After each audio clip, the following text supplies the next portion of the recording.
Protestan nggak pakai Alkitab, pakai ya Pak? Pakai. Baik, ikuti saya Pak ya. Saya berjanji sebagai ahli akan memberikan keterangan sesuai dengan keahlian saya dengan sebenarnya, tidak lain daripada sebenarnya.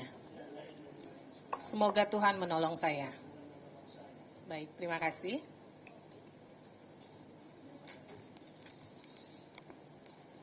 Baik, Pak, sudah tahu ya terkait sengketa informasi ini yang diminta terkait dengan ijazah Jokowi beserta dokumen-dokumen lampirannya yang menyangkut salinan ijazah, transkrip nilai, kartu KHS, SK Yudisium dan sebagainya nih, yang untuk membuktikan apakah yang bersangkutan memang pernah kuliah di UGM gitu ya Pak.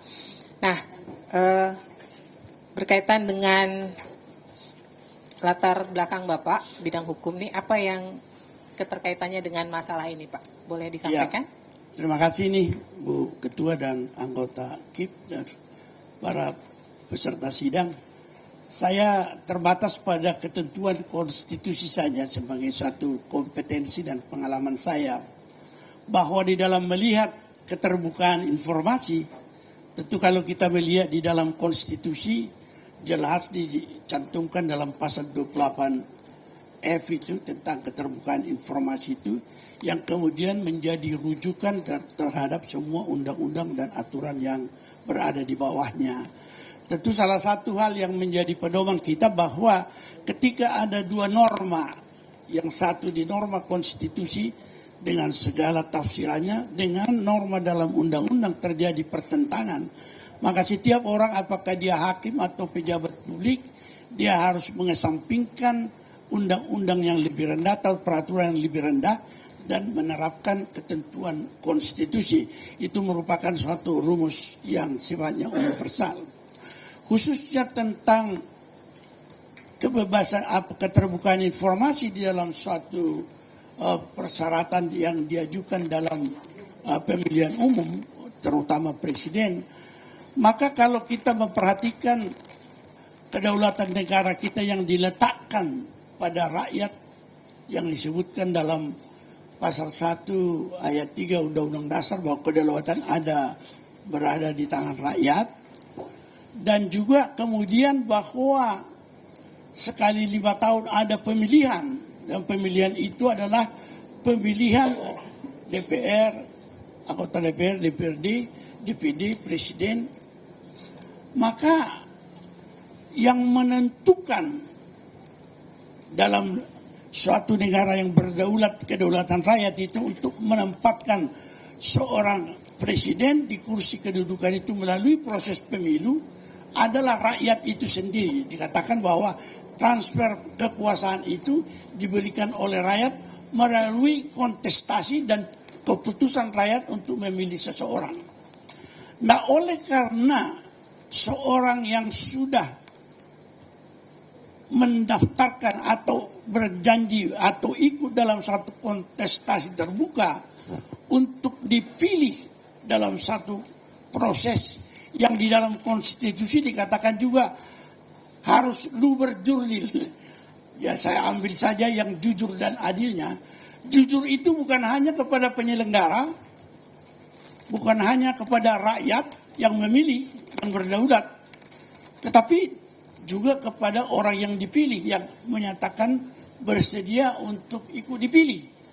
Apalagi kalau sudah duduk di dalam kursi kepemimpinan, maka etik di dalam suatu etik berbangsa bernegara, kita bergantung kepada pemimpin yang tertinggi tersebut, bahwa dia akan merupakan acuan atau rujukan atau panutan di dalam semua ketentuan etik yang tertinggi itu, terutama etik, kalau kita katakan etik terhadap kepatuhan hukum.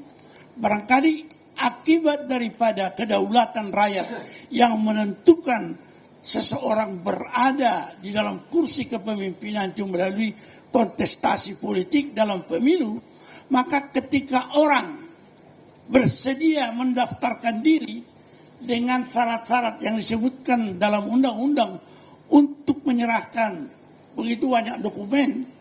Mungkin kalau di pasal 169 hanya disebutkan 20, tetapi banyak dokumen lain lagi. Maka seorang yang menyatakan diri untuk ikut dipilih oleh rakyat pemilih yang berdaulat, dia sebenarnya menyatakan kesediaan untuk membuka diri. Dan rakyat sebagai yang memilih, sama dengan orang sudah menjual satu produk di lapangan, semua orang berhak untuk menguji itu, berhak untuk memeriksa. Termasuk kalau seorang atau saya sudah menyatakan diri bersedia untuk ikut calon, semua persyaratan saya itu terbuka bagi pemilih yang berdaulat sebelum diputuskan apakah dia akan dipilih atau tidak. Oleh karena itu semua ketentuan yang disebutkan dalam konstitusi itu menjadi rujukan di dalam semua peraturan-peraturan pelaksanaan dalam undang-undang maupun peraturan yang lain, peraturan KPU. Sehingga oleh karena itu menurut saya tidak ada alasan untuk mengatakan bahwa ada di dalam daftar 20 itu yang dikecualikan, terutama mengenai ijazah. Ijazah itu adalah sesuatu yang lumrah. Kalau saya menyatakan diri saya lulusan daripada Fakultas Hukum, saya bersedia untuk dilihat orang kalau saya mau dipilih. Karena itu bagian daripada suatu, katakanlah, pernyataan bahwa saya mampu dan pernyataan saya memenuhi syarat. Tetapi rakyat yang memiliki kedaulatan berhak untuk melihat, berhak untuk menilai. Benarkah? Dengan segala aspek itu, saya kira dengan mudah kalau saya dari sudut konstitusi mengatakan tidak ada alasan untuk menyatakan ijazah itu tidak terbuka. Termasuk semua proses. Karena setiap hasil adalah merupakan diawali dengan proses. Jadi proses akan menentukan hasil, perkuliahan akan menentukan ijazah, itu semua menurut saya terbuka. Tidak ada yang dikecualikan. Demikian pandangan saya yang singkat dari sudut konstitusi. Terima kasih, Bu. Ya, baik. Pak, kalau melihat, ini kan biar para pihak juga tahu ya, dari latar belakang pendidikan, ini kan sarjana ilmu hukum dari Fakultas Hukum Universitas Indonesia, kemudian master LLM-nya dari Harvard Law School Amerika Serikat, lalu doktor ilmu hukum dari Universitas Indonesia, Pak ya. Ini saya melihat dari latar pengalaman jabatannya Hakim Konstitusi, Ketua MK, kemudian Hakim Agung juga ya Pak. Bukan Ketua MK, Bu, Ketua Pengadilan Tinggi. Ketua Pengadilan Tinggi, di sini ditulisnya Ketua MK, Ketua Pengadilan Tinggi ya. Nah Pak, berkaitan dengan sengketa hari ini, tadi seperti yang kita ikuti bahwa informasi yang dimohonkan oleh pemohon kepada termohon saat ini salinannya sedang disita oleh Polda Metro Jaya. Tetapi dalam sidang-sidang kemarin kami mengklarifikasi pihak termohon masih memiliki kopi salinan lainnya gitu. Nah, Pak, sejauh mana sebuah dokumen ini ketika sedang disita oleh pihak kepolisian dalam hal ini, kemudian dalam sengketa lainnya informasi itu kemudian dibutuhkan oleh publik gitu. Nah, sejauh mana kemudian informasi tersebut menjadi terbuka atau menjadi dikecualikan karena sedang dalam proses sengketa lain yang dalam tanda kutip para pihaknya baik pelapor terlapornya juga bukan pihak termohon dalam hal ini. Ya, kalau kita melihat bahwa memang juga dikatakan kalau ada satu proses yang sudah dimasuki dalam penyidikan dikatakan tertutup, itu adalah peraturan-peraturan prosedural yang menurut saya tadi sudah saya katakan kalau ada pertentangan dengan undang-undang dasar, setiap orang atau setiap pejabat harus menyampingkan peraturan yang lebih rendah dan merujuk kepada yang lebih tinggi. Hak daripada warga negara sebagai pemegang kedaulatan yang menentukan pemilihan itu tetap boleh untuk memperoleh apa yang dikatakan ijazah itu, apakah itu aslinya atau salinannya yang disita. Tetapi dia tidak boleh mengganggu satu proses penyidikan yang sedang berlangsung. Pertanyaannya, kalau misalnya dimohonkan satu ijazah yang sedang disita, apakah ada gangguan yang timbul daripada permintaan itu terhadap proses penyidikan atau tidak? Itu yang akan menentukan apakah dia akan diberikan atau tidak. Tetapi setiap kesempatan ada bahwa itu tidak mengganggu penyidikan prosesnya, maka ijazah itu sebagai isu pokok tetap bisa dibuka. Artinya menurut Bapak, kalau informasi yang dimohonkan nih semua nih, baik ijazah beserta dokumen-dokumennya berdasarkan Undang-Undang KIP yang lex spesialis dinyatakan sebagai informasi terbuka, kemudian walaupun sedang berperkara di kasus hukum lainnya, tetap bisa diakses oleh publik? Saya berpendapat tetap bisa, karena rujukan saya tadi bahwa dalam konstitusi itu hak daripada warga negara sebagai pemegang kedaulatan yang telah menunjuk yang bersangkutan, memilih yang bersangkutan, dan akibatnya tentu harus dipertanggungjawabkan juga sekarang kalau muncul suatu dugaan bahwa itu tidak benar. Baik, saya persilakan majelis kalau yang ingin digali. Saya beri kesempatan dulu kepada pihak, ini karena ahlinya dari pihak pemohon, saya beri kesempatan kepada pihak termohon dulu, silakan. Jika ada yang ingin digali dari ahli. Baik, terima kasih majelis atas kesempatannya. Yang saya hormati saudara ahli, tadi saudara menyatakan terkait dengan constitutional rights gitu ya, hak yang secara konstitusional, mengalahkan hak dari yang lainnya, artinya itu yang paling tinggi. Pertanyaan saya, bagaimana saudara ahli menempatkan hak pribadi, karena di dalam konstitusi ada negara, ada rakyatnya. Tidak bisa negara hadir tanpa rakyatnya. Perlindungan terhadap hak-hak rakyat ini sejauh mana? Ya, saya kira konstitusi melindunginya sedemikian rupa dengan seluruh ketentuan yang ada. Tetapi ketika seorang menyatakan dan mendaftar untuk ikut satu kontestasi politik setinggi jabatan presiden, dia telah melepaskan semua itu, bahwa dia menyerahkan dirinya untuk dipilih. Karena memilih itu di dalam satu proses, kita membutuhkan informasi sebelum melakukan satu keputusan apakah kita memihak kepada dia atau kepada pihak yang lain. Kalau dia mau ada suatu informasi yang tertutup, dia tidak akan menyatakan diri untuk ikut serta dalam kontestasi. Jadi begitu dia menyatakan diri ikut di dalam proses politik pemilihan umum, semua hak-hak yang disebutkan tadi itu, hak-haknya secara individu tentang kerahasiaan itu, dia telah pilih untuk dikesampingkan. Karena dia memilih, dia memberikan dirinya kepada rakyat pemilih yang mungkin kalau di Indonesia sekitar 200 juta barangkali. Demikian pendapat saya. Ya, ahli, saya tidak membahas terkait dengan konteks permohonan dan lain-lain. Yang saya mau tanyakan hanya landasan-landasan teori dalam ahli tadi menyampaikan pendapatnya.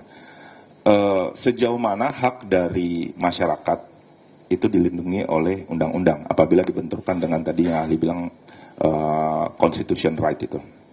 Ya, saya sudah mengatakan tadi bahwa kalau ada pertentangan aturan antara konstitusi dengan yang lebih rendah, setiap kita akan memilih aturan yang lebih tinggi itu dan menyampingkan yang lebih rendah itu.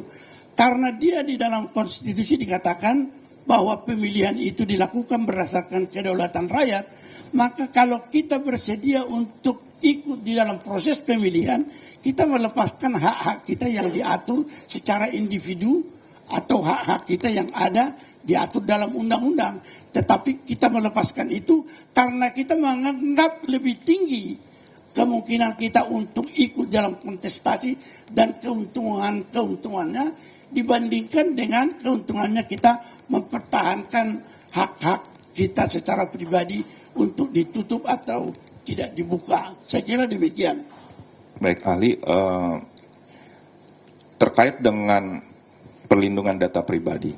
Tadi ahli sudah menyatakan terkait dengan apabila ada kepentingan publik, berarti ada undang-undang perlindungan data pribadinya harus dikalahkan oleh adanya hal yang lebih besar seperti itu ya. Tetapi bagaimana dengan adanya pemberian kewajiban negara untuk melindungi hak dari warga negaranya yang dilindungi oleh undang-undang, di mana undang-undang itu berdasarkan juga mandat dari Undang-Undang Dasar. Di sini ada mandat Undang-Undang Dasar juga, konstitusi, kita tadi berbicara konstitusi, ada negara dan ada rakyatnya. Yang dilindungi oleh Undang-Undang Dasar adalah negaranya juga dengan rakyatnya. Di dalam unsur rakyatnya itu juga ada elemen apa perlindungan-perlindungan yang harus diberikan negara terhadap data dari masyarakatnya. Bagaimana ahli memandang ini? Karena kalau bicara Undang-Undang Dasar, dua-duanya sama-sama dilindungi dan diatur oleh Undang-Undang Dasar juga. Saya sudah mengemukakan tadi ini adalah persoalan gradasi dan pilihan. Kalau kita sudah menyatakan memilih bahwa kita ikut dalam kontestasi setingkat katakanlah anggota DPR atau presiden, maka itu adalah merupakan pernyataan kita membuka diri bahwa informasi pribadi kita juga dibuka. Karena bagaimana kita melihat rakyat yang berdaulat akan memilih seorang yang misalnya dipersyaratkan tidak boleh dalam keadaan pilot. Itu dalam bisnis tentu merupakan kepentingan tersendiri bagi yang bersangkutan. Tetapi ketika dia sudah mendaftar jadi calon, itu harus dikesampingkan karena ada kepentingan rakyat yang lebih besar yang harus dilindungi, yang menyebabkan aturan itu akan dipinggirkan. Demikian juga meskipun banyak orang berpendapat soal kesehatan tidak bisa dibuka, tetapi saya sebagai pemilih harus bisa meramalkan misalnya seorang calon yang saya pilih bisa bertahan nggak untuk 5 tahun. Sehingga saya memprediksi dari kondisi kesehatannya bahwa dia tidak mampu, sehingga saya tidak memilih orang yang saya maksud tersebut. Saya kira ini sudah sangat lumrah lah. Ini adalah pilihan saja. Oleh karena itu kalau kita memilih ikut, itu konstitusi sudah mengatur. Kalaupun ada dalam undang-undang tadi rumusnya, maka setiap benturan seperti itu, undang-undang atau peraturan yang lebih rendah harus mengalah dan kita merujuk kepada yang lebih tinggi. Saya kira secara umum itu berlaku terhadap semua syarat-syarat atau data pribadi yang lain.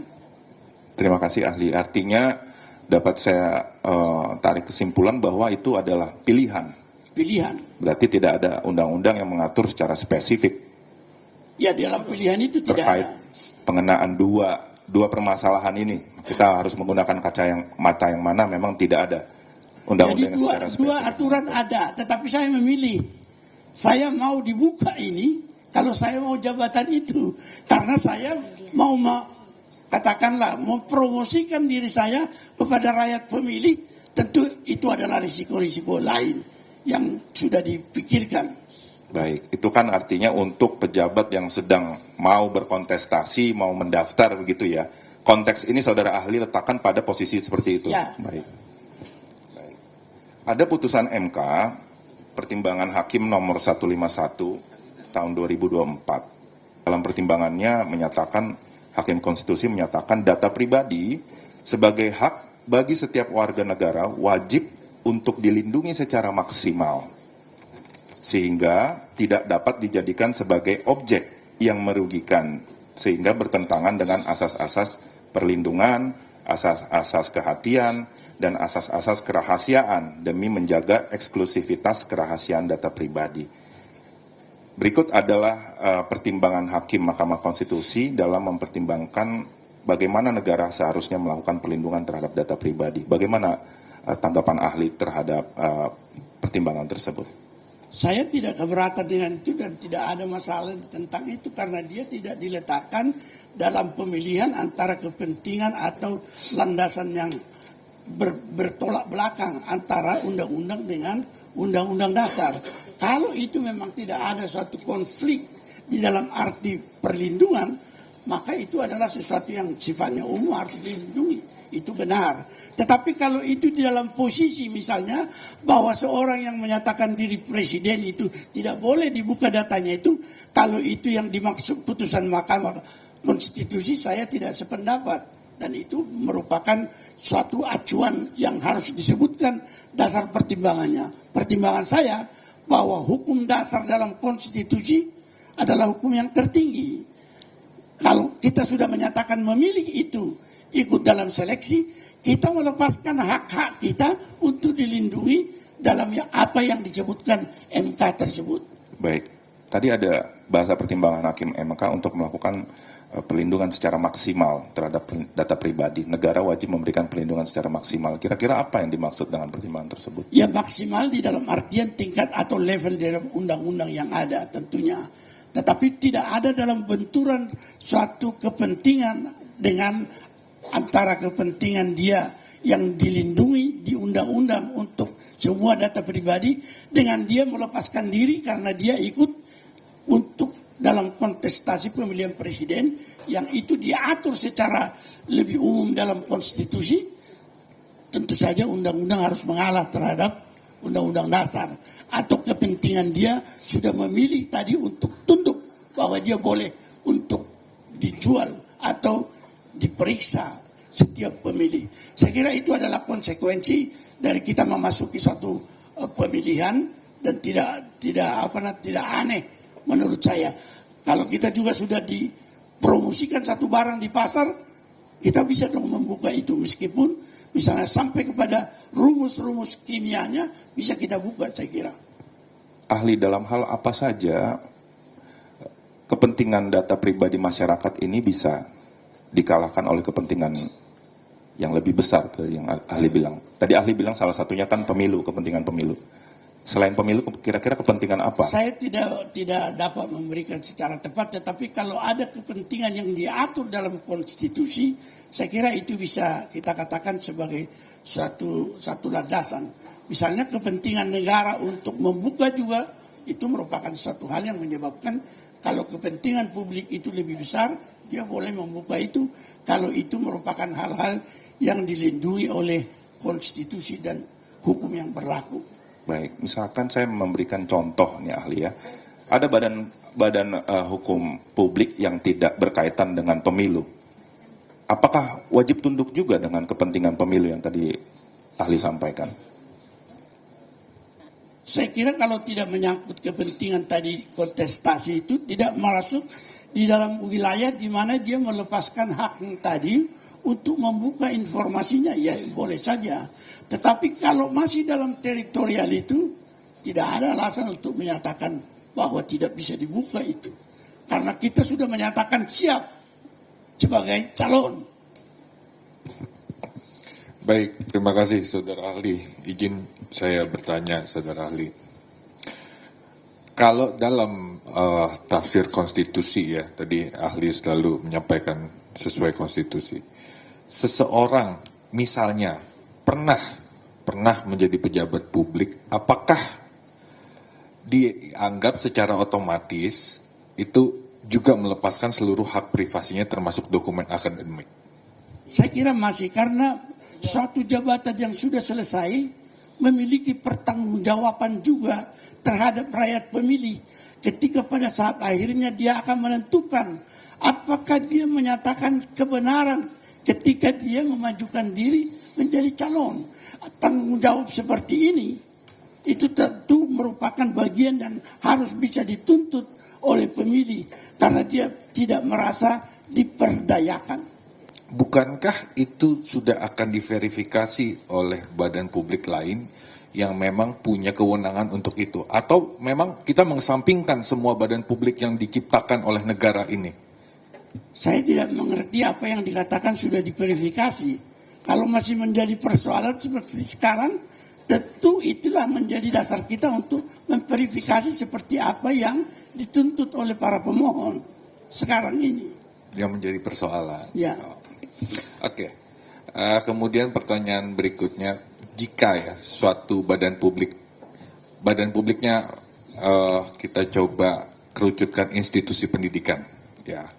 Membuka data akademik seorang alumni, tadi saya catut sedikit, karena kepentingan bangsa, ya, tanpa perintah pengadilan yang inkrah, tanpa perintah majelis, apakah badan publik tersebut atau institusi pendidikan tersebut dapat dinilai melanggar amanat konstitusi untuk melindungi data sesuai dengan balik lagi pasal 28G Undang-Undang Dasar 45?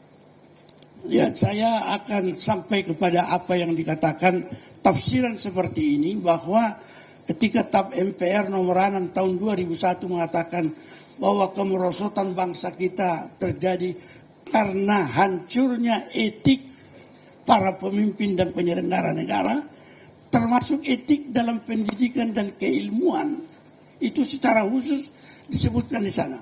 Oleh karena itu saya melihat bahwa dari sudut etik seperti ini, yang menjadi kewajiban termasuk perguruan tinggi terutama, bahwa suatu pernyataan seseorang itu sah menjadi alumninya sendiri, tentu setiap saat harus bisa dipertanggungjawabkan dan diminta pertanggungjawabannya dari perguruan tinggi tersebut, karena masalah kepercayaan terhadap produk daripada satu universitas itu yang bisa diberikan kepada masyarakat menuntut hal seperti itu bisa terjadi.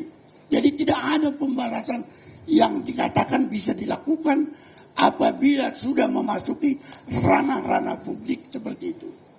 Jadi apakah bisa saya simpulkan bahwa jika ada isu atau hal-hal terkait dengan kepentingan bangsa, undang-undang yang mungkin berkaitan, bisa undang-undang PDP, bisa banyak undang-undang, itu bisa dikesampingkan semua? Saya kira itu rumusnya begitu, bahwa semua produk perundang-undangan harus memiliki landasan validitas dari norma yang lebih tinggi. Yang terakhir itu adalah sesudah undang-undang dasar ada guru norm. Kalau di kita itu, itulah yang disebutkan dalam Pancasila sebagai sumber dari segala sumber hukum, itu adalah etik berbangsa dan bernegara. Kalau dirasakan pantas secara kejujuran dibuka, harus dibuka. Oke, bagaimana menilai suatu etik yang tadi saudara ahli sampaikan? Pasti bicara etik, ya, bicara multi interpretasi, multi tafsir. Bagaimana untuk menyatukan bahwa ini adalah sesuatu hal yang memang yang tadi saudara ahli sampaikan menyangkut dengan etik bangsa gitu, yang tadi poin 1 gitu. Kalau kita rumuskan atau kita tafsirkanlah sekarang etik itu satu kejujuran, apakah satu kejujuran itu merupakan satu hal yang sulit untuk ditafsirkan? Menurut saya sangat gamblang bahwa etik yang menuntut kejujuran, setiap lulusan juga ketika dia mencari pekerjaan, dia tentu juga harus menyatakan kejujuran bahwa ijazahnya itu benar. Termasuk perguruan tinggi yang mengeluarkan ijazah itu juga harus bisa dengan etik, dengan kejujuran itu menyatakan ini adalah benar. Saya kira ini menjadi, ya saya juga bekas rektor meskipun di swasta ya, tetapi saya juga melihat bahwa tidak ada proses atau hasil yang tidak bisa diuji dalam proses, dan tidak ada satu kekhawatiran kalau itu dibuka juga ketika berbenturan antara kepentingan si pemilik ijazah dengan kepentingan masyarakat. Ya, ini yang menjadi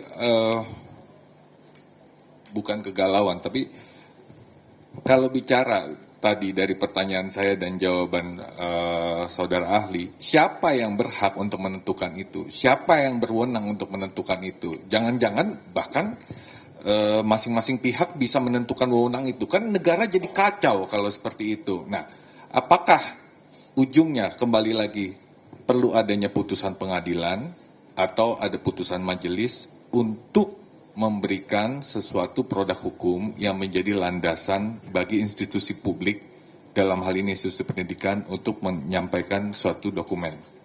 Itu pertanyaan saya. Ya, kalau di dalam Undang-Undang Keterbukaan Informasi kan kita sudah mengenal Undang-Undang nomor 14 tahun 2008 tentang keterbukaan informasi itu, dia memiliki mekanisme tentunya, dan mekanisme itulah yang harus ditempuh barangkali, dan termasuk saat ini sekarang ketika ada benturan pemohon sampai kepada KIP untuk menafsirkan ini. Saya kira itu ada mekanismenya, bukan sembarangan memang, tetapi tidak bisa kita katakan bahwa itu tidak boleh karena alasan kepentingan pribadi. Ya, berarti bisa saya simpulkan persidangan ini salah satu mekanismenya. Salah satu mekanisme kalau misalnya ada suatu kebuntuan ketika dimohon informasi publik tersebut terhadap instansi yang mengelola dokumen. Kalau ada benturan, kita memohon kepada KIP. Nanti diputuskan oleh Akan majelis. diputuskan. Baik, terima kasih.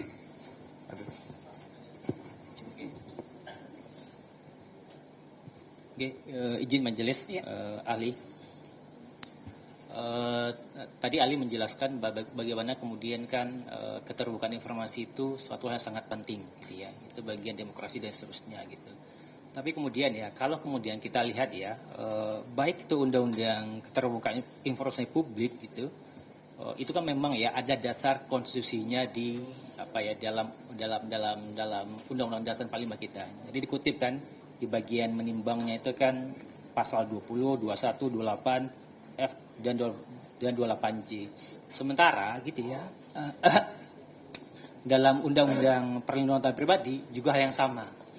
Jadi undang-undang perlindungan data pribadi ini juga mengutip itu langsung ya pasal 5 ayat 1, pasal 20 dan pasal 28G gitu. Nah, jadi kan kami melihat ini. Jadi kan ini dua hal yang sesungguhnya ini apa ya? Semuanya dasarnya adalah konstitusi. Semuanya memiliki landasan yang sama, equal gitu. Nah, bagaimana kemudian juga ada tuh orang mengatakan bahwasanya itu undang-undang KIP ini kan spesialis gitu dibandingkan dengan PDP gitu. Nah, sementara gitu kan undang-undang ini spesialis, jadi Dibanding undang-undang perlindungan data pribadi. perlindungan data pribadi gitu ya. Nah, sementara gitu kan tidak ada ya kan dalam konstitusi itu kan tidak ada ya satu pasal pun yang kemudian istilahnya itu kan meninggikan pasal yang lain, atau mungkin kalau ahli, kalau kita akan di orang hukum kan kita sering mengatakan bahwasanya KUHD itu kan spesialis dari KUHP, kan memang ada dasarnya di pasal 1 KUHD mengatakan bahwasanya segala ketentuan yang tidak diatur dalam KUHD kan berlaku ketentuan dalam KUHP gitu kan. Nah, di sini kan tidak ada nih kan gitu ya. Di sini tidak ada kemudian bahwasanya konstitusi mengatakan keterbukaan informasi publik itu lebih tinggi ya atau lebih di atas dibandingkan data-data perlindungan data pribadi. Karena apa? Ini kami perlu penjelasan dari ahli gitu ya. Karena bagaimanapun ya kalau kita lihat kan memang sejarah konstitusi kita itu kan memang mencoba untuk melindungi kan gitu ya Pak, melindungi hak-hak pribadi orang lain gitu ya. Saya masih ingat gitu ya. Jadi perdebatannya waktu itu kan antara Muhammad Yamin gitu ya dengan Muhammad Hatta, bagaimana kemudian Muhammad Hatta kan ingin pasal-pasal perlindungan data pribadi itu kemudian dimasukkan. Nah, jadi kami menangkap gitu ya Bapak bahwasanya ya perlindungan data pribadi, hak-hak pribadi ini juga yang harus dilindungi, tapi tentu saja dengan pembatasan melalui konstitusi. Nah, pembatasan melalui konstitusi itu dan kami pun menemukan pembatasan melalui konstitusi itu di Undang-Undang KIP kan juga dikecualikan tuh sepanjang kemudian dikecualikan oleh peraturan perundang-undangan yang lain. Nah, peraturan yang perundang-undangan lain ini tentu saja bisa saja satu nih misalnya ada namanya Undang-Undang Perlindungan Data Pribadi. Dan saya tuh membayangkan gitu ya, kan bisa juga tuh Undang-Undang Rahasia Dagang Kata Bisnis atau Undang-Undang Kekayaan Intelektual dan lain sebagainya gitu. Nah, jadi saya mohon tanggapan gitu ya dari ahli gitu, apakah betul ya pernyataan bahwasanya ini KIP ini spesialis nih dibanding dengan dengan undang-undang yang lain gitu. Nah, kira-kira itu. Ya, barangkali bisa kita akui itu bahwa ada yang disebutkan lex spesialis. Kalau dia dalam satu posisi yang sejajar, lex atau aturan yang lebih umum tentu akan dikesampingkan. Tetapi lex spesialis juga taat kepada apa yang disebutkan hierarki peraturan perundang-undangan. Kalau seandainya bahwa suatu lex spesialis seperti itu bertentangan juga dengan norma yang menjadi sumbernya harus senantiasa konstitusi, maka dia juga harus mengalah. Kalau kita melihat di sini kedaulatan rakyat dalam demokrasi yang memberikan hak pilih, menempatkan seorang calon itu, dia harus memiliki semua informasi itu. Jadi batasan yang ada pada seorang calon, kalau dia mau lebih memilih perlindungan data-data pribadi, dia tidak akan menyatakan kesediaan atau mendaftar jadi calon. Ketika dia menyatakan jadi calon, dia telah melepaskan diri dari hak-hak yang disebutkan tadi, data pribadi tersebut. Oke, ini kalau konteksnya calon pejabat ya. Ini kan kebetulan nih Pak Hali ya, kita kan juga di uji konstitusi kaitannya sifatnya adalah yang umum gitu ya. Umum itu berarti tidak selalu kami kan sebagai institusi publik kan memiliki gitu ya kewajiban berdasarkan undang PDP itu kan mengelola gitu ya, mengelola dan memproses dan mengendalikan data informasi pribadi seseorang gitu. Jadi kalau saya bertanya gini, kira-kira terakhir mungkin Pak, kan kalau di kami ya, kami kan dalam undang PDP itu kan ada ancaman-ancaman ya, ada ancaman-ancamannya dan jelas tuh ancamannya sifatnya ada administrasi, ada pidana dan juga kemudian perdata gitu. Kira-kira nih gitu ya, dan kira-kira kalau kami sebagai institusi publik itu, nah apakah dibenarkan ya kalau kemudian nih kami kemudian untuk mengambil gitu ya resiko yang tentu saja ya aman ya bagi posisi institusi kami ketika memang ancaman itu nyata gitu ya. Ada orang yang keberatan ketika kemudian data pribadinya itu diungkap ketika masih ada nih wilayah abu-abu. Karena jujur aja Bapak Ibu semua, kita sampai ke sini itu karena memang dalam hal yang sifatnya masih abu-abu. Karena ahli gitu ya, kalau ceritanya sudah clear gitu ya, diberikan kepada penyidik, kami clear sangat jelas memberikan penyidik karena memang ada undang-undangnya. Termasuk nih, di selama ini kemudian UGM dianggap menutupi, tidak, ketika kami diminta kemudian memberikan kepada Komisi Informasi Publik itu dengan senang hati kami lihatkan ya kepada Bapak Ibu semua nih. Tapi ini ketika kemudian kami nih perlu menguji kaitan dengan legalitas kepentingan seseorang gitu sampai kemudian kami proses ini itu apakah termasuk dalam konteks kami sudah hati-hati menjalankan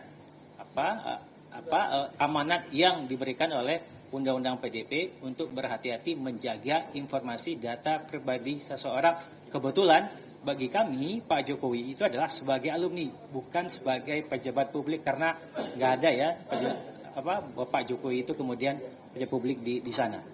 Kira-kira bagaimana tanggapan ahli? Ya, saya kira kalau kita melihat apa yang dikemukakan ini tentu adalah satu tugas daripada seorang organisasi atau badan publik untuk melindungi itu. Tetapi ketika ada permohonan yang menyatakan itu berbeda pendapat dan kemudian dengan satu sikap yang terbuka dari pejabat publiknya, dia harus memberikan pertimbangan itu di dalam penolakan seperti itu, sehingga inilah yang kemudian akan diuji di dalam seperti ini di Komisi Informasi Publik. Dan kemudian ada kekhawatiran Anda bahwa Anda akan ada sanksi hukum karena membuka itu tentu kita memintakan juga dalam perintah hakim atau Komisi Informasi Publik bahwa itu akan dibuka. Tentu itu melepaskan pejabat publik yang menjaga informasi itu dari akibat seperti itu. Oleh karena itu tidak ada alasan kita mengatakan bahwa karena adanya pertentangan kepentingan. Itu adalah suatu proses yang terjadi di dalam semua permintaan informasi itu. Dan kemudian sudah ada ranah di mana semua pihak atau ada organ yang akan menentukan apakah Anda bisa dilepaskan dari konsekuensi hukum seperti itu kalau menyerahkan dokumen tersebut. Cukup? Baik. Ada lagi? Silakan. Terima kasih atas penjelasannya saudara ahli. Satu pertanyaan terakhir dari kami mungkin ya. Tadi ahli menyatakan bahwa ini harus ada pembedanya kalau dia adalah seorang calon gitu ya. Saya pengen ahli untuk bisa melihat studi kasus ini benar atau tidak gitu ya. Apabila ada suatu institusi pendidikan mendapatkan permohonan bukan terhadap calon, mahasiswa alumni biasa saja Tetapi di dalam pertimbangannya, kita berikan pertimbangannya, ditolak. Kita tolak karena di situ ada Undang-Undang Pelindungan Data Pribadi, kita tidak bisa berikan. Gitu ya. Bukan terhadap calon. Apakah langkah tersebut sudah benar atau tidak? Saya tidak menentukan secara kasuistis seperti ini pertimbangannya, tetapi yang menjadi rumus utama adalah soal kepentingan publiknya. Kalau bisa diberikan landasan, bisa dikesampingkan dengan apa yang disebutkan kepentingan pribadi, saya kira pejabat publiknya bisa bisa dibenarkan. Tetapi kalau tidak ada pertimbangan seperti itu, tentu itu menjadi persoalan utama. Karena ini kasus, saya kira tidak begitu mendalam saya akan memasuki, karena itu membutuhkan lagi banyak informasi yang menyangkut apa yang menjadi pertimbangan seseorang untuk memutuskan itu. Saya kira kasus seperti ini tidak bisa secara general.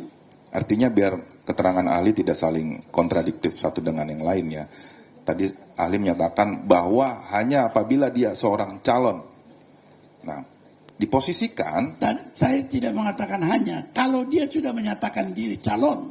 Kalau dia hanya menyatakan diri calon. Sudah menyatakan diri, sudah bukan menyatakan hanya diri sebagai calon. Bahwa kalau misalkan di dalam permohonan tersebut tidak ada informasi tersebut, tidak ada data tersebut, bahwa itu hanya terkait dengan alumni saja, apakah langkah tidak diberikannya data tersebut dengan pertimbangan perlindungan data pribadi sudah tepat atau belum?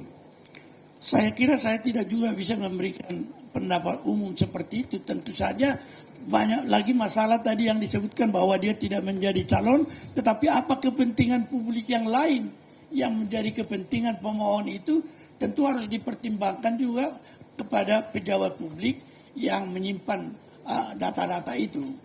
Jadi siapa penengah yang memberikan kesahihan bahwa ini adalah kepentingan publik atau tidak? Saya kira di dalam mekanisme apa yang dikatakan Undang-Undang KIP sudah jelas betul itu, bahwa pemohon bisa ditolak kalau ada argumennya dan dasarnya, tetapi mereka juga bisa menguji pendapat Anda kepada kantor KIP. Clear. Terima kasih ahli. Ya, baik, Pak Dokter, tadi kalau kita bicara lex spesialis, ini kan hukum khusus ya, di mana kalau ada dua aturan yang bertentangan, maka hukum khusus atau lex spesialis ini akan mengenyampingkan aturan umum yang berlaku pada umumnya.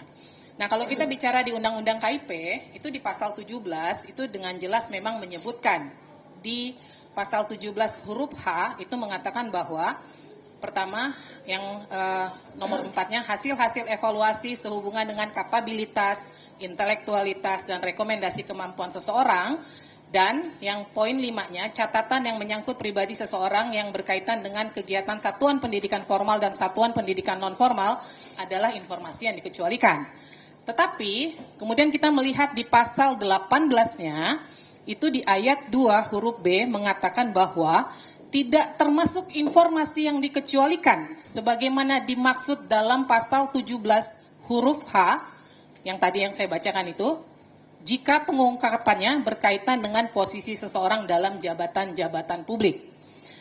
Nah, berkaitan dengan hal ini, dalam perspektif hukum, bagaimana prinsip keseimbangan antara hak publik atas informasi, akuntabilitas, dan perlindungan data pribadi. Ini karena ada undang-undang PDP juga, Pak. Ya, saya kira dari aturan yang sudah disebutkan itu tadi, kepentingan publik itu tentu memiliki bobot yang lebih tinggi daripada kepentingan pribadi untuk mempertahankan data pribadinya ini. Kepentingan publik adalah kepentingan yang lebih umum di dalam skalanya saja. Tentu kita sudah bisa memahami bahwa kepentingan pribadi tidak selalu akan bisa dalam hal kerahasiaan seperti itu bisa mengenyampingkan seperti yang disebutkan tadi sebagai lex spesialis. Karena pastilah bahwa hak-hak ajasi seseorang yang dilindungi itu tunduk kepada hak ajasi yang lebih besar, terutama sekali kalau kita berbicara tadi gradasi peraturan perundang-undangan yang diatur dalam konstitusi akan menyebabkan semua itu akan dikesampingkan. Tetapi kalau betul betul ada satu lex spesialis, itu membutuhkan satu rumusan tersendiri. Apakah betul dibanding dengan lex generalis ini, dia lex spesialis? Itu adalah suatu spesifikasi tersendiri yang tidak bisa secara general, tetapi dia kasus per kasus. Terima kasih Bu Ketua. Saya tadi dengar pihak termohon menarik tuh ada apa tadi dialog antara M. Yasin dan Bung Hatta soal data pribadi itu maksudnya gimana pihak termohon? Ini menarik nih buat kajian akademik baru. Izin ya mungkin sedikit yang saya pahami gitu Prof kaitan dengan cikal bakal konstitusi kita gitu kan. Kan memang pada saat itu kan setahu saya Prof mungkin nanti Prof Enggak ke majelis saja saya soalnya ingin tahu tadi. Kesini, menarik. Jadi interpretasinya.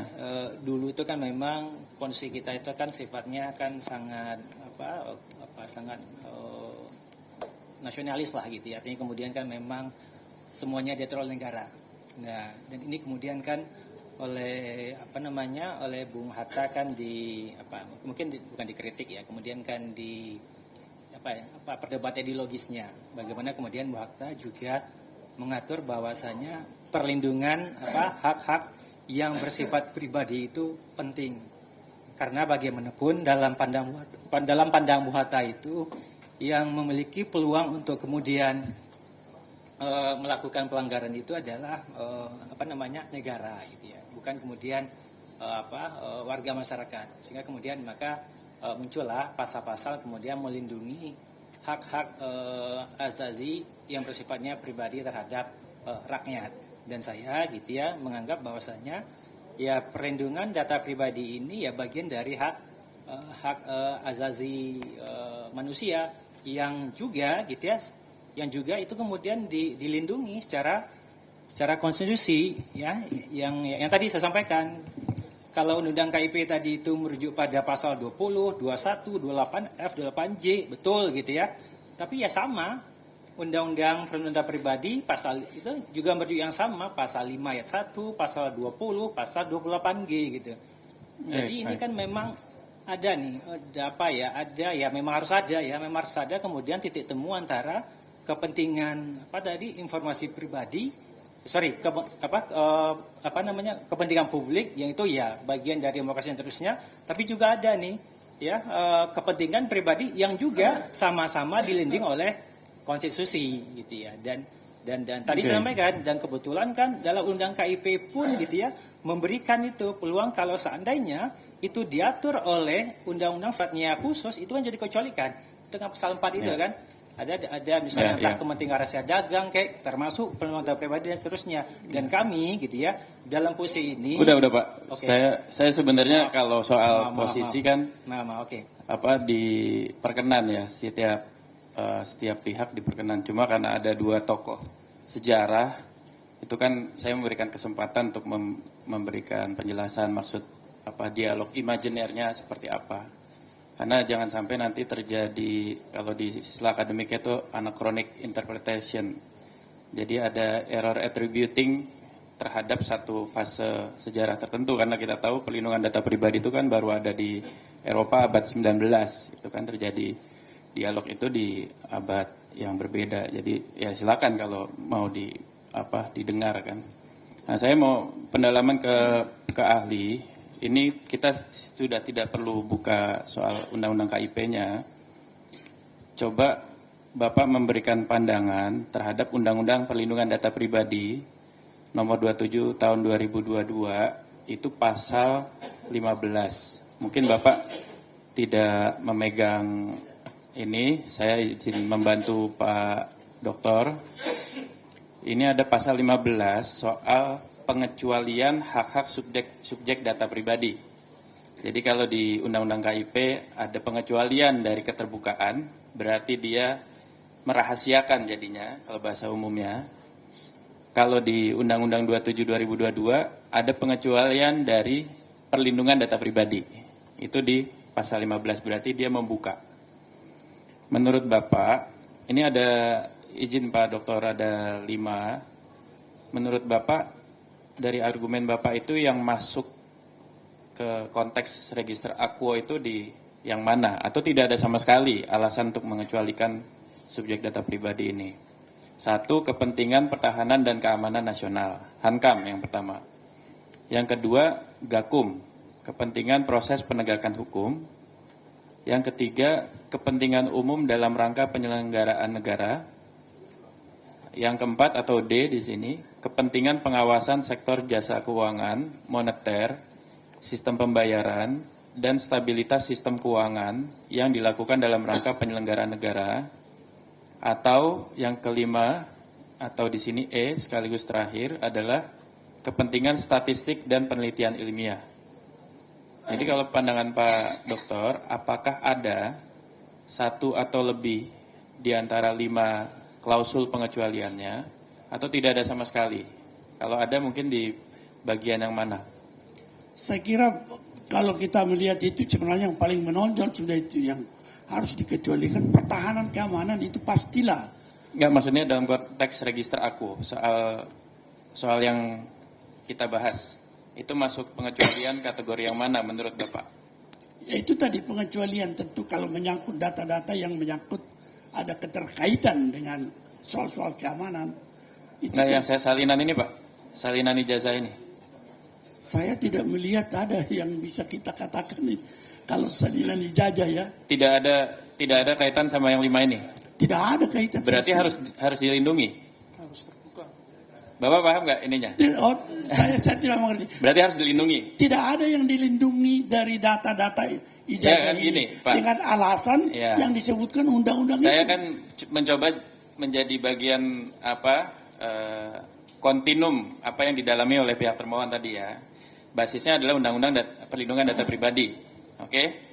Pasal 15 yang jadi alasan dibuka data pribadi itu cuma ada 5 Pak. Di luar ini nggak boleh. Nah 5 itu kalau alasannya kepentingan pertahanan dan keamanan nasional.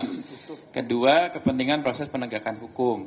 Yang tadi pihak terkait kita hadirkan juga, Polda membuka karena beliau atau mereka instansi yang mengambil data pribadi dalam rangka kepentingan yang nomor B ini, ya kan? Oke. Yang ketiga, kepentingan umum dalam rangka penyelenggaraan negara. Yang keempat, kepentingan pengawasan sektor jasa keuangan, moneter, sistem pembayaran, dan stabilitas sistem keuangan yang dilakukan dalam rangka penyelenggaraan negara. Kelima, kepentingan statistik dan penelitian ilmiah.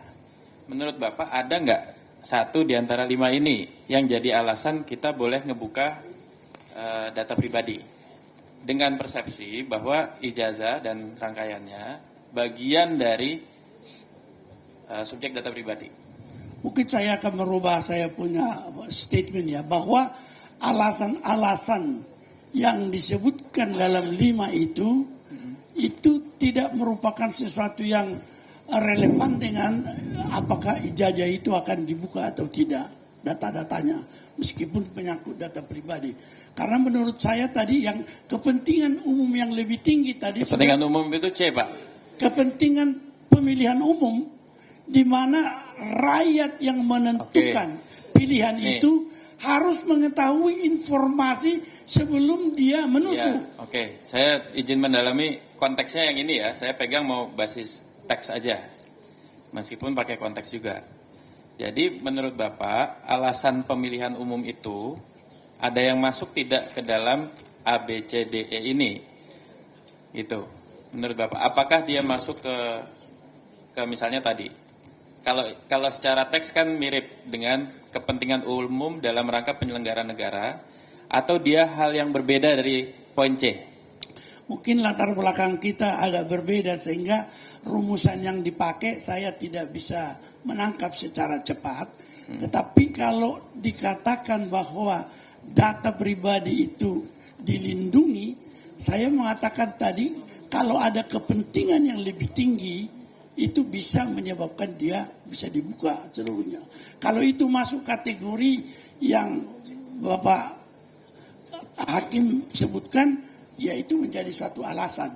Tetapi saya tadi mengatakan di dalam konstitusi, kedaulatan rakyat sebagai sesuatu yang tertinggi untuk mentransfer untuk mentransfer kekuasaan sebagai presiden itu ada pada rakyat, maka informasi sebelum melakukan keputusan itu, semua data yang sudah disebutkan itu bisa dibuka dan tidak ada menurut saya yang dikecualikan. Itu adalah pilihan dia. Kalau dia sudah tanda tangan mendaftar, itu pilihan dia, lepaskan semua. Oke, baik, makasih. Izin majelis Ya. untuk menyampaikan terkait tadi pasal 15. Di penjelasan pasal 15 Undang-Undang PDP terkait dengan kepentingan umum dalam rangka penyelenggaraan negara, ini saya penjelasannya saya baca. Yang dimaksud dengan kepentingan umum dalam rangka penyelenggaraan negara antara lain penyelenggaraan administrasi kependudukan, jaminan sosial, perpajakan, kepabeanan, dan pelayanan perizinan berusaha terintegrasi secara elektronik. Kira-kira itu. Ya, oke.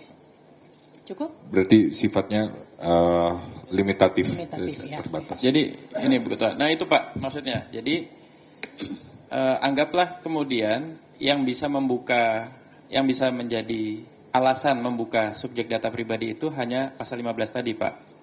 Nah menurut Bapak, apakah Bapak punya tafsiran, interpretasi terhadap 5 poin tadi? Atau Bapak berargumen sesuatu yang tidak punya pijakan di Undang-Undang PDP? Saya mau lihat pandangan Bapak. Kalau misalnya Bapak cuma punya satu tools hukum nih, tools regulasi, cuma Undang-Undang PDP, nggak ada Undang-Undang KIP, nggak boleh naik ke atas segala. Apakah argumen Bapak yang tadi sudah dijelaskan, itu ada pijakan interpretasinya di antara yang 5 tadi, menurut Bapak? Saya pikir saya sudah menjelaskan tadi, tidak ada semua undang-undang ini kalau tidak ada suatu amanat atau apa yang harus dijabarkan di dalam konstitusi. Landasan semua validitas norma ini adalah undang-undang dasar sebagai yang tertinggi. Kalau itu diatur di situ bertentangan dengan apa yang menjadi aturan di dalam konstitusi, saya kira itu tidak memiliki. Saya paham Pak, kalau soal penjelasan substansi Bapak saya paham. Saya sedang melihat interpretasi Bapak. Anggaplah bahasa lain dari pasal 15 tadi, 5 poin tadi itu adalah sesuatu yang lebih tinggi urgensinya, sehingga mereka menjabarkan kepentingan itu di 5 poin tadi. Ada nggak Pak yang masuk dari 5 tadi, menurut Bapak? Yang masuk ke mana? Yang 5, pengecualian dari perlindungan data pribadi. Kan cuma ada Hankam, Gakum, Umum, terus soal apa tadi, keuangan ya, dan penyelenggaraan negara gitu ya. Ada nggak? Apakah dalam pemilihan tidak masuk dalam penyelenggaraan pemerintahan? Nah Bapak ini kan hadir sebagai pakar nih Pak. Pakar itu kan. Saya mungkin tidak memahami pertanyaan yang diajukan karena mungkin background kita berbeda. Yaitu saya maunya diajukan pertanyaan karena saya adalah melihat dari konstitusi. Tentu saya sudah menyatakan titik tolak saya. Dia merupakan landasan. Semua yang tidak cocok dengan itu harus dikesampingkan. Ya, jadi kita bukan lihat kepakaran Bapak secara statik ya. Kalau tadi kan sudah dibacakan oleh pihak termohon yang dimaksud kepentingan umum ya sesuai dengan teks sudah ada batasannya. Menurut Bapak punya interpretasi lain nggak? Kan Bapak pakar nih. Saya mengatakan di dalam kepentingan umum itu. Kalau kepentingan umum itu merupakan sesuatu hal yang diatur dalam konstitusi, termasuk pemilihan umum, itu merupakan suatu dasar juga.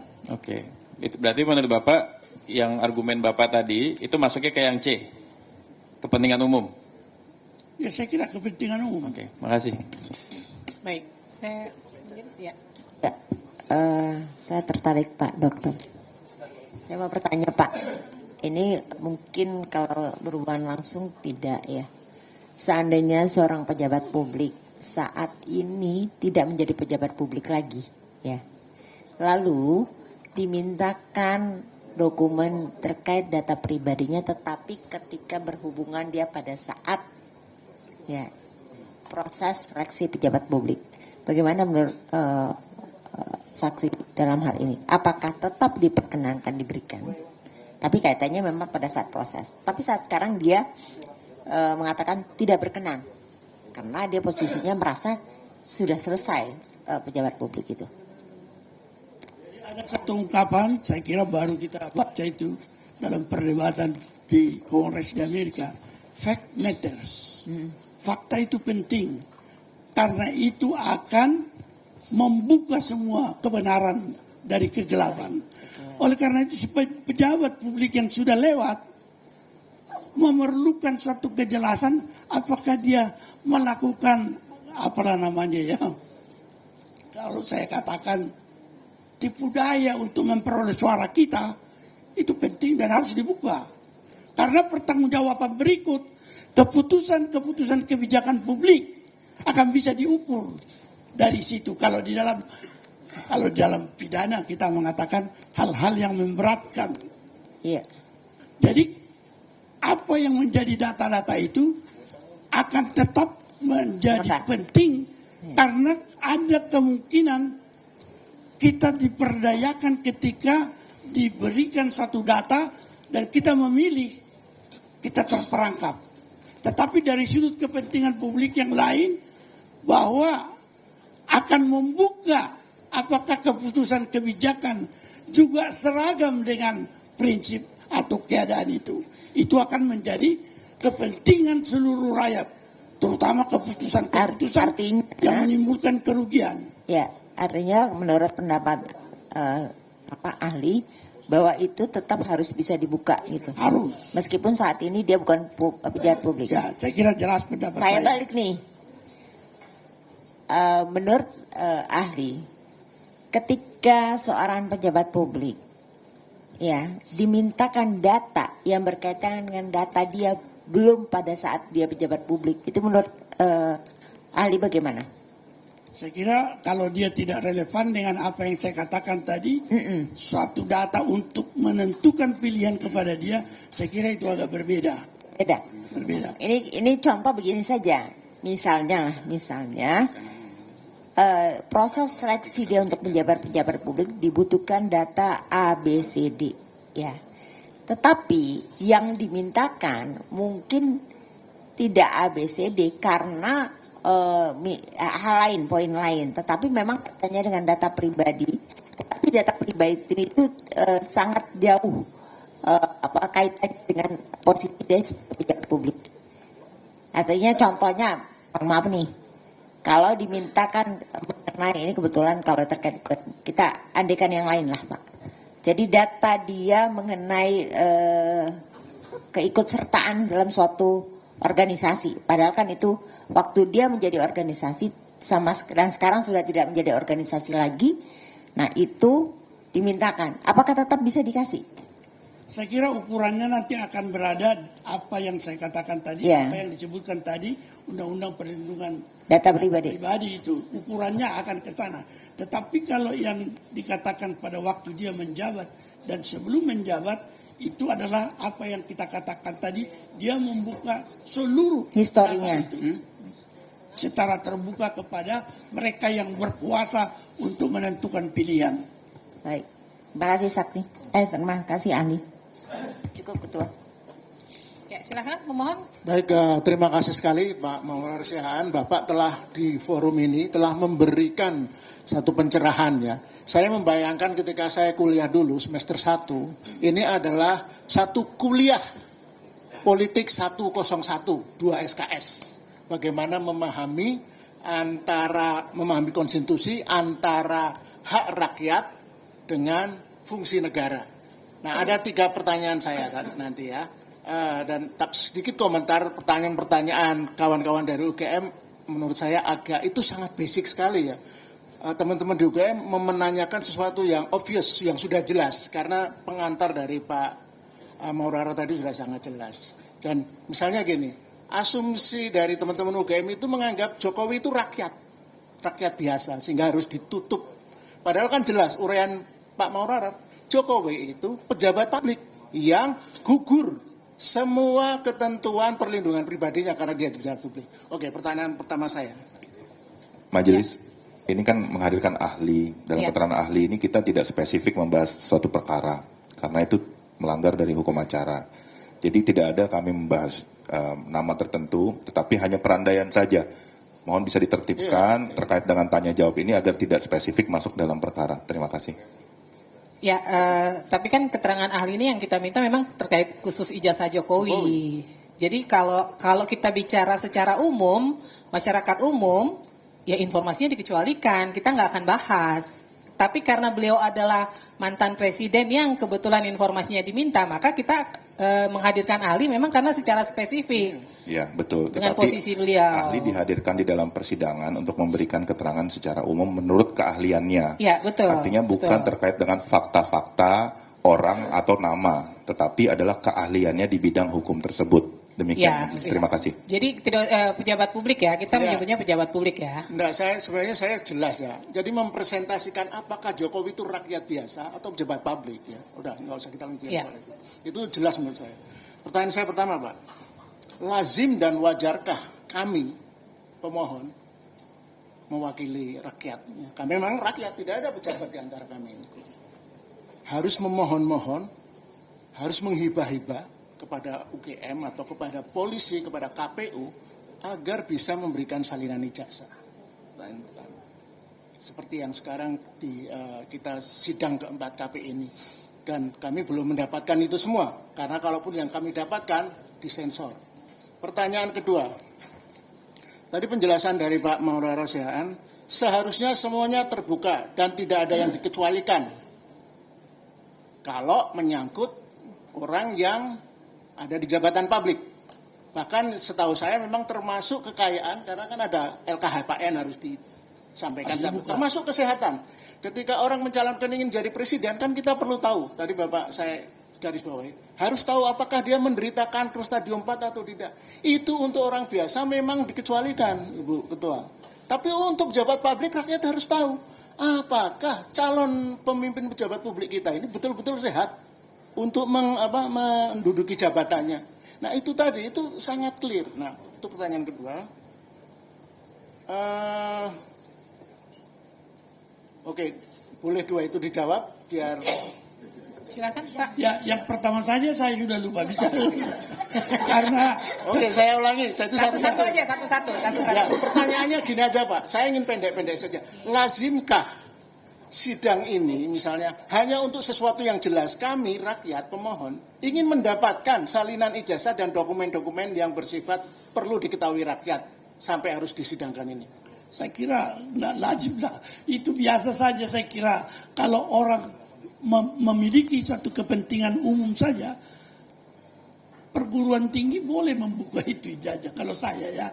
Tapi data-data yang lain ya boleh ditutup misalnya. Tetapi kalau dia lulusan Universitas Gadjah Mada atau tidak, itu ini dia Pak gitu. Seharusnya begitu menurut saya. Ya. Karena dia akan melindungi kepentingan publik juga kalau ada yang mengaku dia memiliki ijazah UGM tetapi tidak benar. Ya. Pertanyaan kedua, kami sampai saat ini sidang kelima kepada UGM meminta 20 dokumen sebenarnya. Tapi blessing in disguise, ternyata ada 505 dokumen yang diserahkan UGM ke Polda Metro Jaya. Yang bahkan saya ingat persis Ibu majelis juga mengingatkan ngapain menyampaikan 505 itu. Tapi pertanyaan saya begini.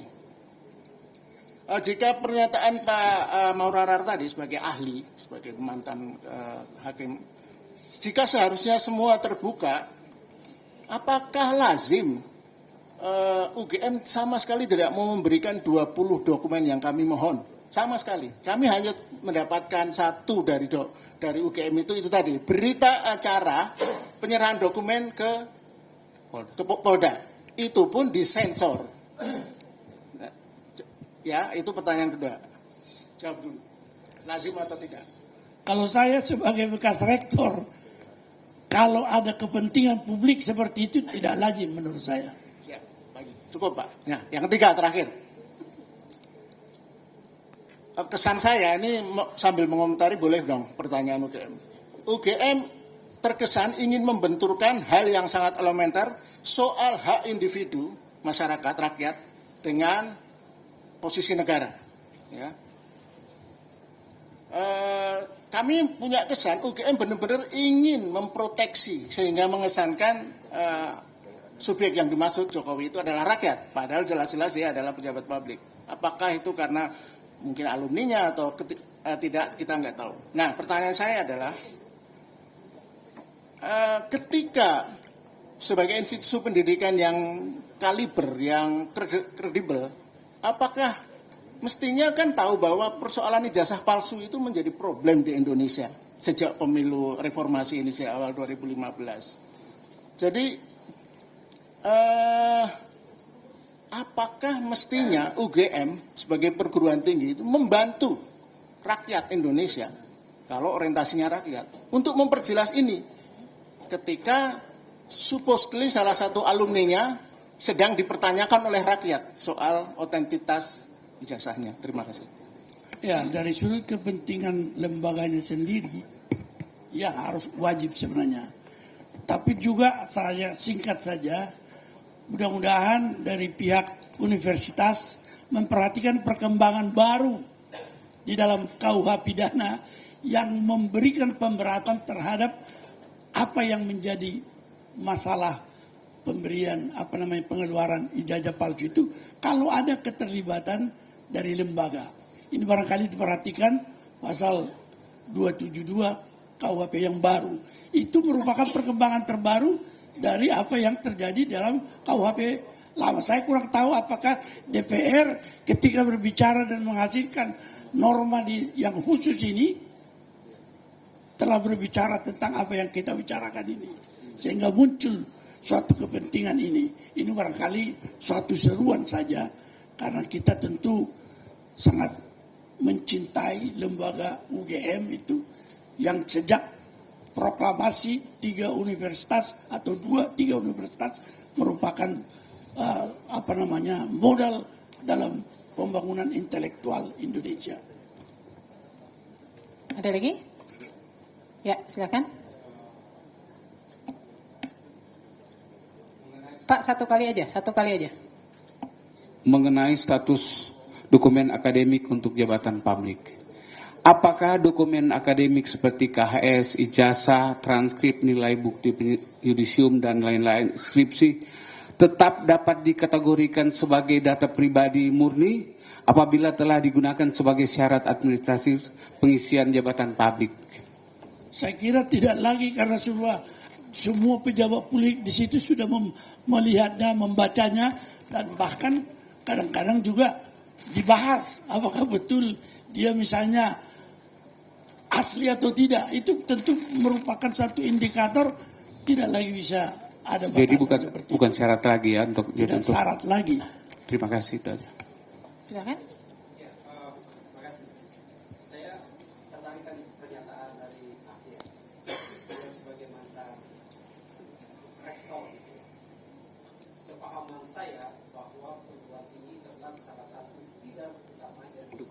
Kualitas demokrasi kita, itu sepahaman saya.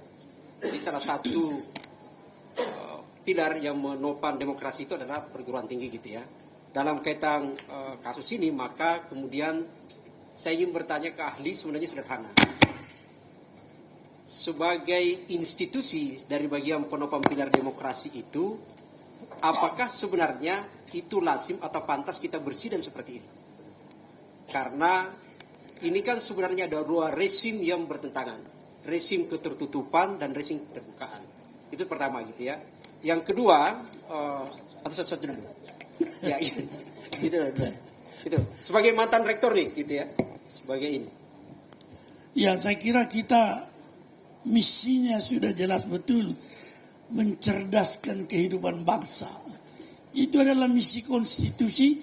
Apalagi terhadap universitas yang secara institusional memang bertugas untuk itu. Saya kira sudah bisa dipahami apa yang harus dilakukan. Ya, makasih. Ini masih berkaitan sebenarnya dari yang kasus setiap. Karena pemilu itu kan sebenarnya adalah sebuah referendum. di mana publik untuk bisa mengevaluasi sekaligus menentukan pemimpinnya ke depan. Karena tujuannya supaya dia sejahtera. Itu adalah esensi dari pemilu itu. Maka kemudian publik masyarakat yang punya hak pilih, dia harus tahu kualifikasi yang akan nanti memimpin kita. Kan di situ prinsip dasarnya gitu ya. Maka bagi saya sebenarnya sebagai rakyat, prasyarat dokumen ijazah itu bukan sekedar prosedur formil saja. Saya harus tahu bahwa dia memiliki kualifikasi dan termasuk nilainya di dalam itu. Kan di situ posisinya gitu ya. Maka dalam kerangka sebagai perguruan tinggi sebenarnya untuk bagian dari penopang demokrasi tadi, sejatinya pada pemahaman saya ini nanti diklarifikasi ahli gitu ya. Sejatinya dia ikut bagian yang berkontribusi kepada publik untuk menyatakan, menginformasikan serta-merta kualifikasi yang calon itu mahasiswanya gitu loh. Kalau dia betul mahasiswanya, maka dia serta-merta akan memberikan.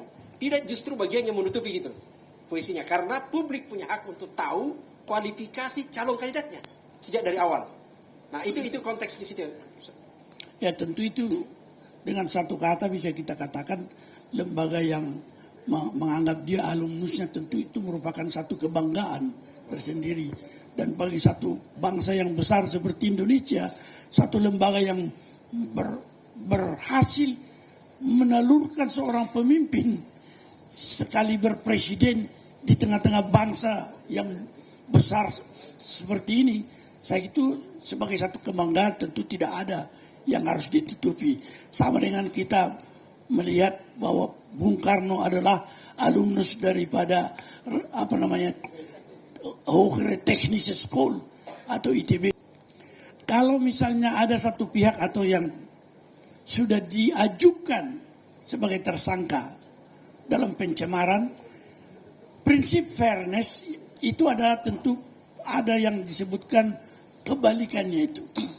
Bahwa ketika di dalam proses yang saya baca, kalau itu benar, di persidangan peradilan yang lain, bahwa foto dari yang tercantum dalam ijazah beliau itu bukan dia, itu berarti dugaan atau sangkaan adanya penggunaan ijazah palsu di dalam memperoleh jabatan, itu merupakan tindak pidana yang harus sudah diproses sehingga sebagai counterbalance daripada apa yang dikatakan pencemaran, maka berbeda dengan apa yang dalam kasus yang saya sebutkan peradilan sesat, perkara Bambang siapa itu? Gus Dur. Ketika ijazah itu tidak ditunjukkan, tidak ada yang disebutkan pencemaran. Saya selalu berikan satu contoh. Yap Jam Hin tahun 65 diadili ketika dia dituduh mencemarkan nama 2 pejabat. Ketika dakwaan dibacakan, meskipun itu bukan sesuatu yang harus menjadi bagian hukumnya, Yap Jam Hin bertanya, apakah benar kedua pejabat ini memiliki nama baik yang saya cemarkan? Pertanyaan itu tidak relevan, tetapi artinya beban pembuktian itu sama antara apa yang dikatakan pelapor atau terdakwa dengan penuntut umum. Oleh karena itu, dalam soal ini ketika ada counterbalance yang saya maksud, bahwa ada dugaan menggunakan ijazah yang tidak benar untuk mengajukan satu jabatan, itu sudah tindak pidana yang dengan sendirinya secara balance dengan proses penyidikan terhadap yang disebutkan mencemarkan nama baik karena alasan ijazah itu. Jadi di sini yang menjadi persoalan. Kalau ini pihak penyidik Polri secara balance dua-duanya, dugaan saya tidak perlu laporan ini kan, dari perdebatan di seluruh udara yang terjadi sudah ada dugaan itu, maka keadilan menuntut itu secara sama harus diproses. Saya kira ini jalan keluar ada untuk lagi? bisa keluar Ya, dari. silakan. Terima kasih Bapak Ali. tadi juga sudah mendengar perdebatan kami dengan KPU, di mana KPU menyatakan tidak melakukan verifikasi faktual. Dan ini adalah mungkin sumber masalah yang besar menyangkut penggunaan ijazah-ijazah palsu di berbagai pemilihan pilkada sampai dengan pilpres. Dan kami ini adalah salah satu yang mencoba melakukan apa yang tidak dilakukan oleh KPU, verifikasi faktual, bahwa ijazah itu harus diverifikasi ke sumber yang mengeluarkannya. Dan satu lagi, ternyata UGM tidak mempunyai bukti adanya permintaan legalisasi dari yang bersangkutan. Padahal kami sudah menerima 3 bukti dari KPU bahwa itu dilegalisasi dengan cap yang berbeda, dengan posisi yang berbeda, sehingga itu adalah pada 3 periode yang berbeda. Nah, menurut ahli, apakah ada kesalahan fatal yang dilakukan oleh KPU dalam hal ini yang menjadi sumber banyak masalah, dan sebaiknya bagaimana perbaikan untuk ke depan? Terima kasih. Saya kira sangat jelas sekali kalau misalnya KPU sebelum mengumumkan atau menetapkan calon, semua syarat-syarat yang disebutkan itu pasti harus diverifikasi lah. Dan juga di dalam melihat apakah itu ijazah palsu atau tidak, sidang MK yang menguji dalil daripada seorang pemohon yang mengatakan ijazah calon itu palsu, Pak Hakim itu dengan mudah memanggil lawyernya. Mana hasil semester 1 ada, mana semester 2 ada, semester 3 ada, semester 4, semester 5 tidak ada. Kalau tidak ada ya sudah jelas tidak benar. Jadi dengan mudah semua itu bisa dilakukan kalau ada keterbukaan. Karena itu adalah masalah yang tercatat semua. Kalau tidak ada ya tidak mungkin ada hasilnya. Kalau ijazah ada, kalau semester 5 enggak ada. Saya kira sangat mudah apa yang dikatakan oleh Hakim MK. Sini kau, katanya sama pengacara. Ada semester mana? Semester 5 enggak ada. Kalau tidak ada semester 5 tidak ada ijazah kan. Saya kira dengan cara yang mudah seperti itu, tetapi tidak perlu dipersulit. Ada lagi? Izin yang mulia. Ya, silakan. Izin ahli, kalau saya lihat kan ahli latar belakangnya konstitusi ya, lebih ke konstitusi. Tadi ahli menyampaikan dasarnya itu salah satunya pasal 28F. Itu kan hak untuk memperoleh informasi. Itu adalah salah satu yang jadi konsideran undang-undang KIP. Nah, tapi kemudian termohon itu dalam salah satu uji konsekuensinya itu mendasarkan alasannya itu salah satunya adalah pasal 28G. Itu adalah juga sebenarnya seperti yang disampaikan adalah salah satu konsideran juga pada undang-undang PDP, perlindungan data pribadi.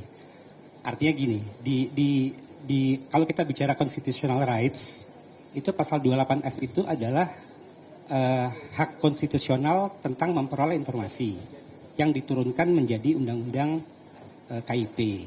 Kemudian pasal 28G itu adalah constitutional rights juga terkait perlindungan diri pribadi yang diturunkan menjadi undang-undang PDP. Jadi sebenarnya di sini persoalannya bukan pada kontradiksi antara undang-undang dasar dan undang-undang, tapi memang ada dua kepentingan dan ini sama-sama constitutional rights yang itu diturunkan menjadi undang-undang. Nah ini saya ingin mendudukkan lebih proporsional bahwa sebenarnya kalau kita lihat di undang-undang dasarnya juga mungkin yang terlewat itu juga di salah satunya adalah di pasal 28J-nya itu 28J ayat 2 kita bisa lihat bahwa dalam menjalankan hak dan kebebasannya setiap orang wajib tunduk kepada pembatasan yang ditetapkan dengan undang-undang. Artinya begini, kalau saya melihat 28F dan 28G itu kemudian menurut Undang-Undang Dasar sendiri itu memang diamanatkan untuk bisa dibatasi oleh undang-undang. artinya dalam persoalan konteks ini, keperluan kita, maka kita memang perlu melihat undang-undang masing-masing, baik undang-undang KIP dan undang-undang PDP. Dan itu sebenarnya tadi majelis itu sudah memberikan petunjuk bahwa dalam undang-undang masing-masing keduanya itu pun ada batasan pada masing-masing itu. Artinya misalnya gini, di undang-undang KIP itu memang ada pengecualian data yang tidak diberikan ke publik. Namun pengecualian itu dikecualikan lagi dalam, tadi misalnya dalam pasal 18 ayat 2. Itu untuk sudah KIP. dijelaskan Ya, tadi Ibu sebentar ya, saya kasih kesempatan dulu. Kemudian di undang-undang PDP itu juga ada kerahasiaan data pribadi, tapi kemudian itu juga dikecualikan dalam pasal 15. Artinya memang kita perlu melihat persoalan ini itu pada masing-masing undang-undangnya. Jadi ini saya ingin mendudukan persoalannya lebih proporsional di antara semuanya. Maka memang nanti pada akhirnya setiap item informasi itu akan kita lihat baik melalui undang-undang KIP dan undang-undang PDP. Pertanyaannya apa nih? Perpanjangan. Iya, juru bicara. Bentar.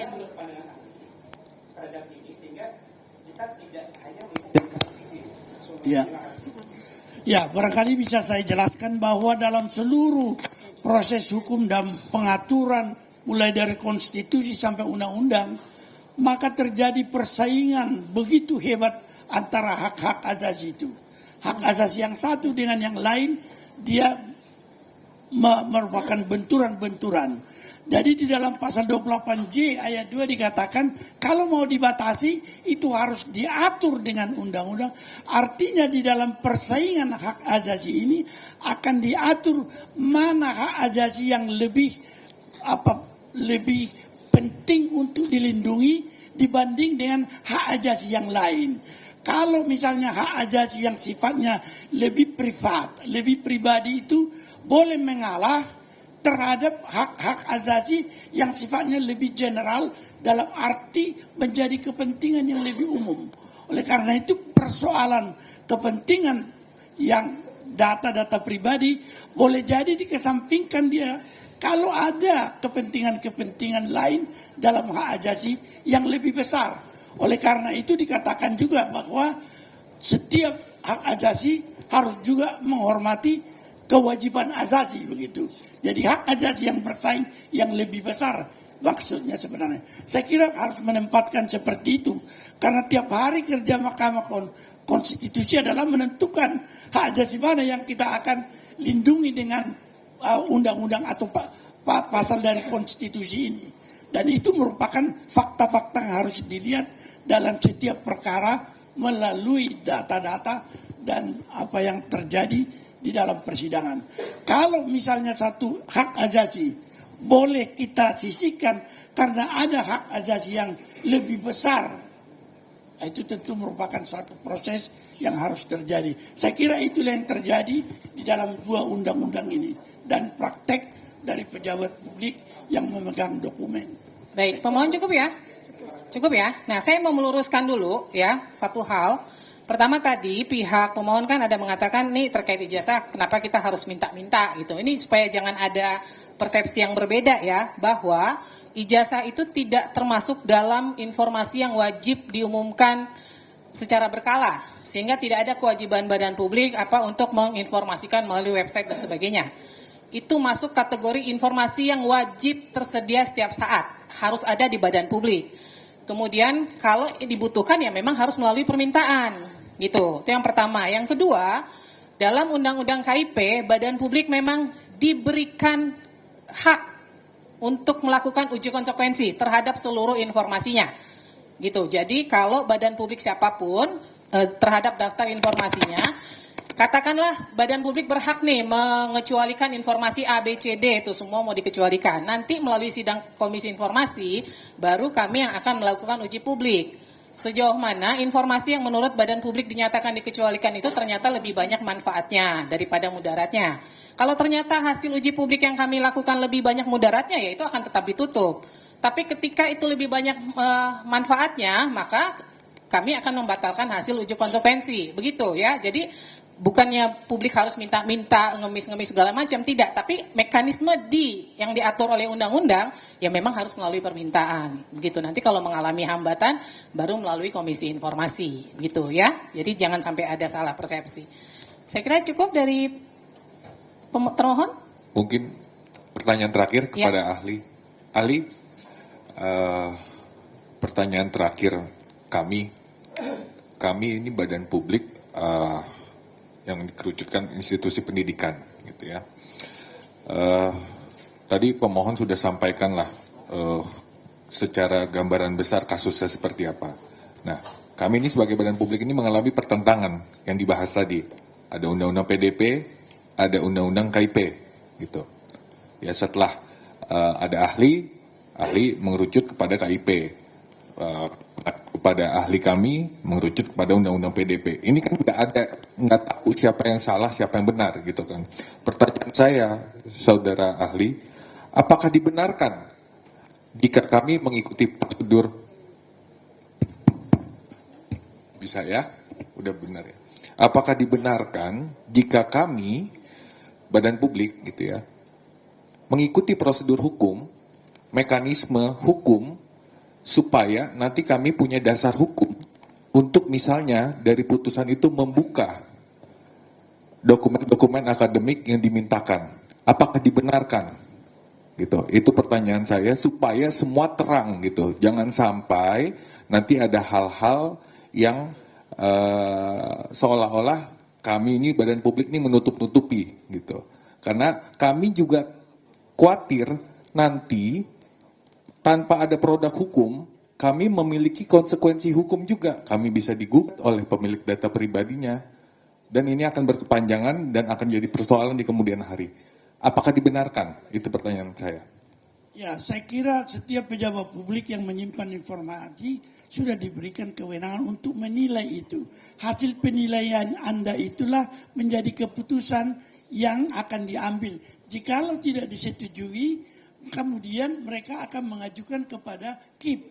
Kalau misalnya putusan KIP juga tidak dianggap benar atau tidak disetujui, masih ada mekanisme hukum lagi kepada peradilan yang lain. Saya kira itu sudah ditata lebih bagus, lebih baik begitu, dan tidak usah kita barangkali keluar dari sini merasa ada pertentangan, tidak, tapi masing-masing berpedoman kepada pendiriannya berdasarkan tafsirannya terhadap hukum yang mengatur itu. Tetapi jalan keluarnya adalah pada tahap ini KIP, pada tahap berikut pada peradilan tun, dan mungkin sampai kepada tingkat tertinggi.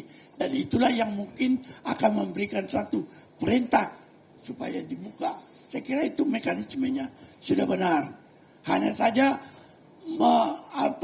memuat emosi yang berat ini karena adanya peranggapan-peranggapan yang sudah terbentuk.